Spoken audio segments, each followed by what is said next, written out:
Neasden, May the 23rd, 1963. Marquees beside the workshops, a temporary stand, and people gathering to celebrate a 100th birthday. Well, if it isn't old John, and there's George Gladding, who comes very near to remembering when it all began in 1863. She wouldn't know much about that, would she? I just missed it. The first train on the world's first underground, the London Metropolitan. And today's the day for remembering, for George Gladding, for Mr. Granger, the Vice Chairman, and for all those others who saw their working day through on, or should it be in, the underground. As well as for quite a few top people in this particular line of business. The old Metropolitan hands have gathered from practically all over Britain, and the top people have come from almost every other city in the world with an underground transport system, including Moscow and Tokyo. Here's somebody, Mr. and Mrs. Manser. Anthony Bull, member of the board, being welcomed by A.J. Webb, chairman of the Centenary Arrangements Committee.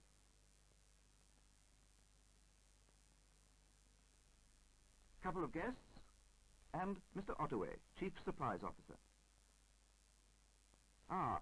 Mrs. Valentine, and, yes it is, London Transport's chairman, Mr. Alec Valentine.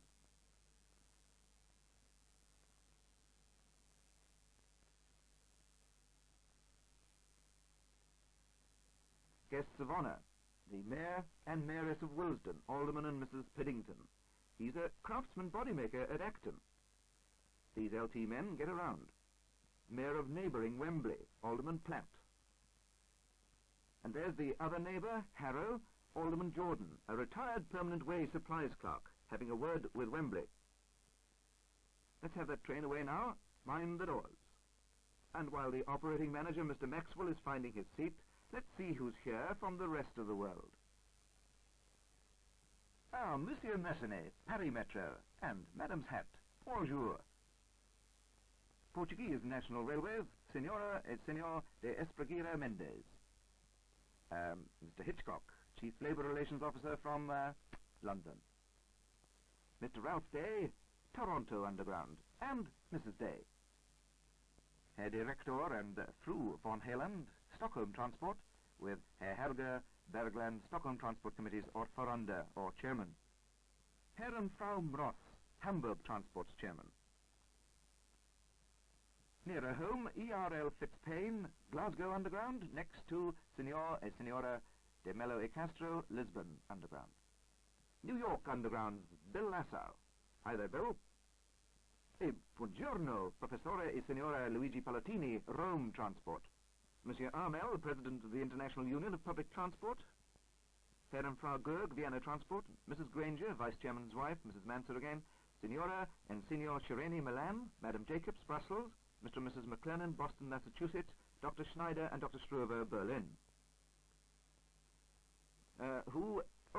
Flowers for Mrs. Valentine from Divisional Inspector Coleman's little girl, Delia. Delia's grandfather drove the first train to Uxbridge. A real third-generation LT bouquet, that is.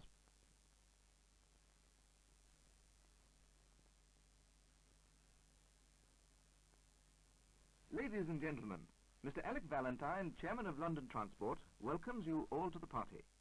Thanks you all very much for coming and helping to make it a success by your presence, and hopes you will enjoy it as much as he's going to make sure he does. Now to business, and the grand parade of exhibits to symbolize and celebrate the first 100 years of underground railway history. Ladies and gentlemen, it is London Transport's pleasure to present locomotive number 23.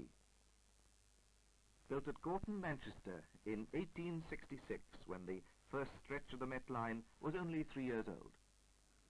Just beat me by 4 years, but I fired her and driven her many a time, and I'm still steaming. She isn't. The Met's first chief engineer, John Fowler, specified that she should condense her own steam. Trouble was the water in the tanks got warm, so we had to keep on picking up fresh. They must have been wonderful times, with Alice in Wonderland just published, the first transatlantic cable, the first tin of condensed milk. A fireman's wages were 3 and 6 a day. A driver got 6 and 6 right up to 1890. Prussia rumbling forward too, and the air thick with ideas and political change. Gladstone himself, in one of Smith & Knight's wagons, took a trial run only a few months before the line was opened to that age of intensely individualistic stovepipe-hatted giants. Disraeli, Dickens, Tennyson, Browning, Marx, Newman, Samuel Butler, Ruskin and Whistler, John Stuart Mill, Shaftesbury. What an age to capture, with photography 33 years old and developing fast.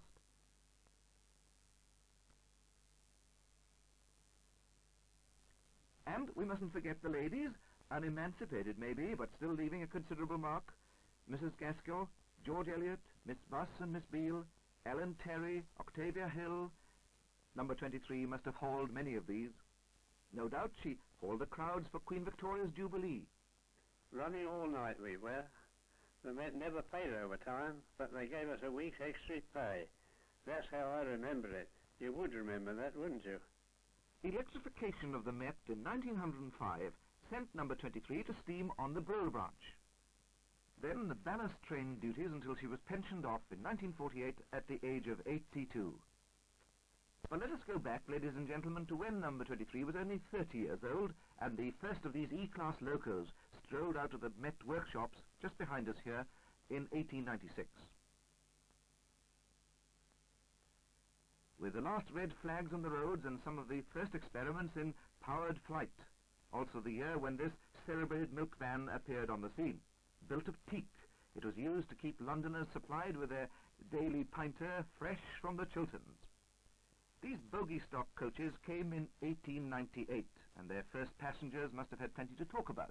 What with the Fashoda incident, the first Zeppelin, and the Klondike Gold Rush. 65 years old now, these coaches are still in service with the Bluebell Railway. Next, 1920, the first broadcast entertainment and the great coal strike. Should have been just right for this Metropolitan electric loco. The only thing was, the power station ran on coal too. This is the famous Dreadnought stock, built in 1910. The locomotives were named after local celebrities.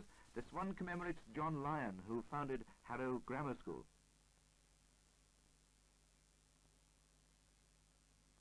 North of Harrow, electrification on the Met had to wait until 1925.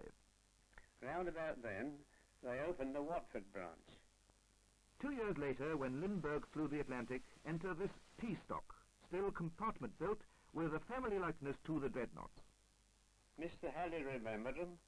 He was operating manager at one time. The driver, long since renamed Motorman, had the equivalent of 2 compartments full of control equipment behind him and a first-class trailer coach somewhere in his train.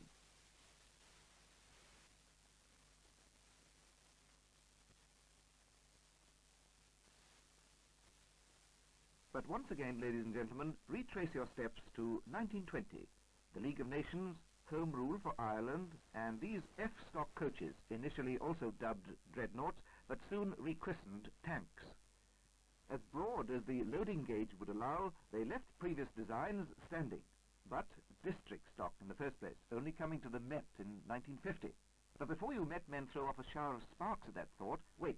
Remember the Met's P-stock, London Transport Pride of 1938, carrying bowler-hatted passengers with hands strangely blistered from digging trenches in London's squares and parks. The first stock with regenerative braking and methadone gear to reconvert the train's momentum back into electrical current. Now being modernized for the Circle and District, which should even up that old F-stock score. The next to latest thing out, A-stock Vintage 60. Spacious for a space age, almost a supercar as far as the guard is concerned, with indicator lights to tell him when all the doors are open or shut, with fluorescent lighting, rubber suspension, and unpainted alloy bodywork. Acres of standing room, comfortable seats, a multiplicity of doors, bags of luggage space. A multi-purpose compromise designed for short-distance city workers as well as for long-distance shoppers and late-night theatre goers. And a far enough cry from this. Pre-war, pre-depression, pre-general strike stock, first built in 1923 to fit as neatly as possible into the deep tubes, as distinct from the subsurface Met and District. Through all the air raid sheltering, platform-crowded warriors, this stock was used on every tube line. And it's only started disappearing since 1956. But even before the war, you inspectors were turning your attention to this, 1938 tube stock.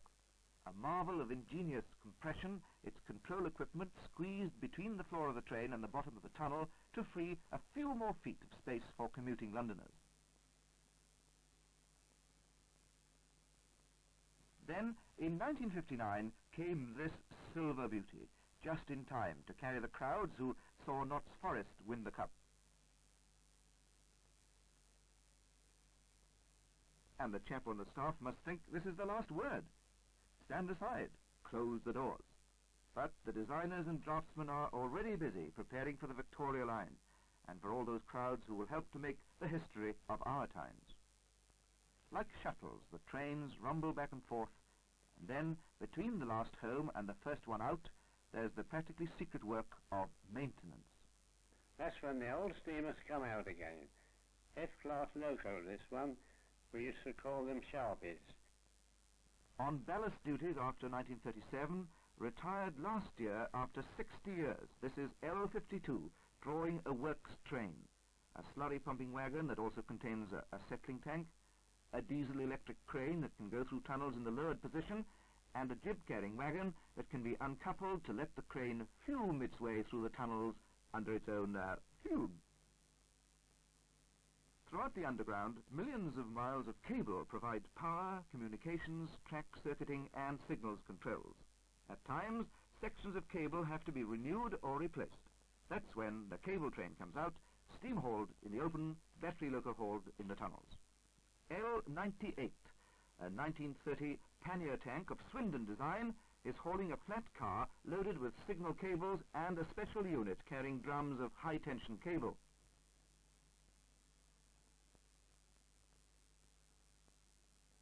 And here is the battery locomotive. She can run from the conductor rails or do a complete night's work on her batteries alone, particularly useful for track laying, of which, ladies and gentlemen, we are to be favoured with a practical demonstration. This bogie wagon train is loaded with long-welded rail, a quieter, smoother and longer-lasting track than the old 60-foot diddly-darster. Firmly fixed to the centre of the train, but otherwise free to bend as it goes round the curves, are the sinuous 300-foot lengths.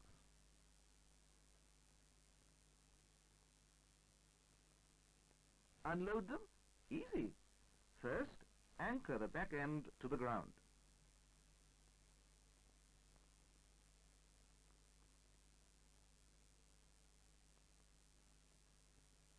Next, move the whole train forward, and it sheds the rail behind it like a long piece of bacon rind.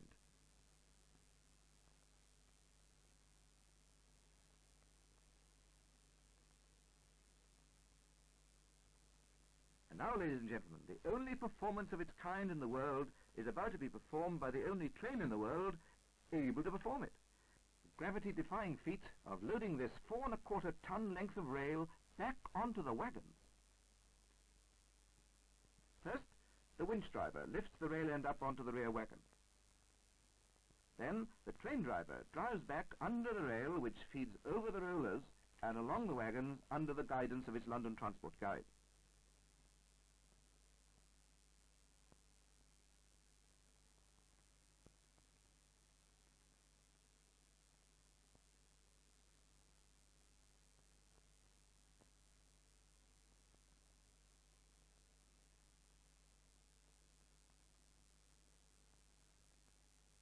And the winch comes into operation again for the last 20 feet. Well, that's a new one on me. Hello, what's this? Looks like 1920 cars to me. Yes, the first to be built with airwork doors and converted after the war into a mobile instruction train for taking the classroom to the pupil. Some present today may remember sitting in its lecture theatre for a maintenance refresher course or learning some new piece of rolling stock equipment in one of its other coaches. When Charles Pearson, city solicitor, saw his scheme for relieving street congestion first come to smoky life in 1863, he can have little guessed its later developments and ramifications. London's streets are still congested, and its underground, the first in time and still well in the front rank for efficiency, is still being extended and developed. Number 23 is now an exhibit in the Museum of British Transport, where perhaps this A62 stock behind will eventually join it, to be brought out at some later date for another cavalcade of the years. And who will be there to remember and be remembered? Like any other human achievement, the history of the Underground is a story of men coming together and clasping hands in a common task. And today we have seen their memorials.